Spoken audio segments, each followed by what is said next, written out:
दोस्तों, आपको इतना तो पता होगा कि आप जो प्लास्टिक की बोतल या फिर पैकेट डस्टबिन में डालते हो वो सब कचरा रिसाइकल किया जाता है। लेकिन आपको ये जानकर हैरानी होगी कि कुछ समय पहले ही एक ऐसा भी समय आया था जब अचानक से दुनिया का सारा कचरा चाइना खरीदने लग गया था। इसके बाद पूरी दुनिया में ये खबर भी वायरल होने लग गई कि चाइना दुनिया के सारे कचरे को खरीदकर आखिर करता क्या होगा। चाइना के ऐसा करने के बाद पूरी दुनिया पर एक ऐसी परेशानी आ गई थी जो कि आज से पहले कभी नहीं आई थी। और फिर कुछ ऐसा हुआ जिसके बाद चाइना की बिलियन डॉलर्स की रिसाइकलिंग दुनिया तबाह हो गई। इस वीडियो में आप जानोगे कि कैसे चाइना पूरी दुनिया का कचरा खरीदता था और रिसाइकल करता था और फिर कैसे उसकी ये रिसाइकलिंग इंडस्ट्री तबाह हो गई। आप बस वीडियो के लास्ट तक बने रहिए। तो चलिए वीडियो को शुरू करते हैं। दोस्तों, पहले तो दुनिया में मौजूद छोटी छोटी कंपनियां कचरे को रिसाइकल करने के लिए इसे खरीदती थी, लेकिन उस समय कचरे की इतनी वैल्यू नहीं हुआ करती थी। कचरे की वैल्यू तब बढ़ गई जब चाइना ने कचरे की दुनिया में कदम रखा। चाइना ने आते ही एक मैन्युफैक्चरिंग हब बनाने की तैयारी कर ली थी, जिसके बाद धीरे धीरे करके दुनिया भर से चाइना बहुत सारा रॉ मटेरियल बाकी देशों से इम्पोर्ट करने लग गया, क्योंकि चाइना को अब कचरे में मिलियंस और बिलियंस डॉलर नजर आने लगे थे। चाइना में धीरे धीरे इतने बड़े रिसाइकलिंग प्लांट लगाए जाने लगे जो कि दुनिया में किसी ने भी नहीं लगाए थे। जब लोगों को पता चलने लगा कि चाइना दुनिया भर का कचरा खरीद रहा है तो लोग खुद ब खुद चीन के पास कचरा लेकर पहुंच जाते, क्योंकि चाइना इस कचरे का अच्छा दाम देता था। चाइना उसी कचरे का एकदम बेहतरीन प्रोडक्ट बनाकर उन्हें दोबारा से वापस भी भेज देता था। अगर मैं आपको सच बताऊं तो चाइना ऐसा इसीलिए कर पा रहा था क्योंकि लेबर की वहां पर कोई कमी नहीं थी और वहां का लेबर बहुत सस्ता भी था, जिसकी वजह से कम दाम लगाकर ही चाइना कचरे को रिसाइकल करके फिनिश प्रोडक्ट बना देता था।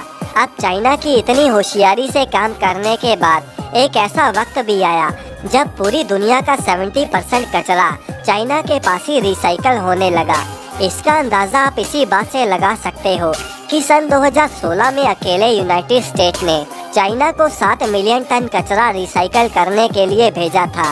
अब ऐसा करके चाइना रिसाइकलिंग की दुनिया में अपना एक अलग नाम बना चुका था। चाइना जिस पानी के जहाज से अपने फिनिश्ड प्रोडक्ट दूसरी कंट्री में भेजता था, उसी जहाज से उसका कचरा भी वापस ले आता था, जिसके बाद उस कचरे के फिर से फिनिश्ड प्रोडक्ट बनाए जाते थे और फिर दोबारा उन्हें दूसरी कंट्री में भेज दिया जाता था। ऐसा करके न सिर्फ चाइना ने अंधाधुंध पैसा बनाया, बल्कि उसने पूरी दुनिया की मार्केट को भी समझ लिया था। अब इन सब के बीच ही एक चाइनीज फिल्म के डायरेक्टर ने चाइना के रिसाइकलिंग प्लांट के ऊपर एक छोटी सी डॉक्यूमेंट्री बना डाली और उस डॉक्यूमेंट्री का नाम रखा था प्लास्टिक चाइना। उस डॉक्यूमेंट्री में एक छोटी सी बच्ची को दिखाया गया था जो कि प्लास्टिक रिसाइकलिंग प्लांट में रहती थी, और इस डॉक्यूमेंट्री ने चाइना की प्लास्टिक इंडस्ट्री का असली और डरावना चेहरा लोगों के सामने लाकर रख दिया। इस डॉक्यूमेंट्री को पूरी दुनिया में खूब नाम और शाबाशी मिली, जिसकी वजह से इस डॉक्यूमेंट्री को चाइना में बैन कर दिया गया, क्योंकि चाइना ये नहीं चाहता था कि उसके देश की बदनामी हो। अब इसके बाद सच कहाँ छिपने वाला था, क्योंकि साथ ही साथ इस डॉक्यूमेंट्री में ये भी दिखाया गया था कि वहाँ के हालात कितने भयानक और खतरनाक हैं। इस छोटी सी डॉक्यूमेंट्री ने पूरी दुनिया को हिलाकर रख डाला। आपको ये जानकर हैरानी होगी कि इसी छोटी सी डॉक्यूमेंट्री ने चाइना की बिलियन डॉलर्स की कंपनी को खाक में मिलाकर रख डाला। जब चाइना की इस वजह से बदनामी होने लगी तो इसके बाद आखिरकार चाइना के प्रधानमंत्री ने इस रिसाइकलिंग प्लांट के ऊपर एक बहुत बड़ा कदम उठाया।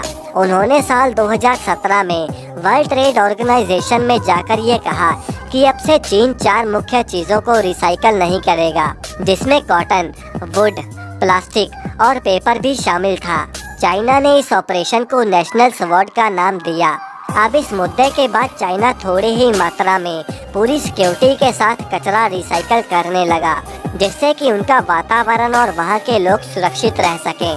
आपको बता दें कि कचरा रिसाइकल करने की वजह से वहाँ पर नई नई तरह की बीमारियाँ भी फैलने लगी थी और लोग बीमार होने लग गए थे कि जो भी प्रोडक्ट यहाँ पर रिसाइकल होने के लिए आएगा वो पहले से साफ होना चाहिए, और अगर उसमें किसी भी तरह की गंदगी पाई जाती है तो उसे फिर से वापस भेज दिया जाएगा।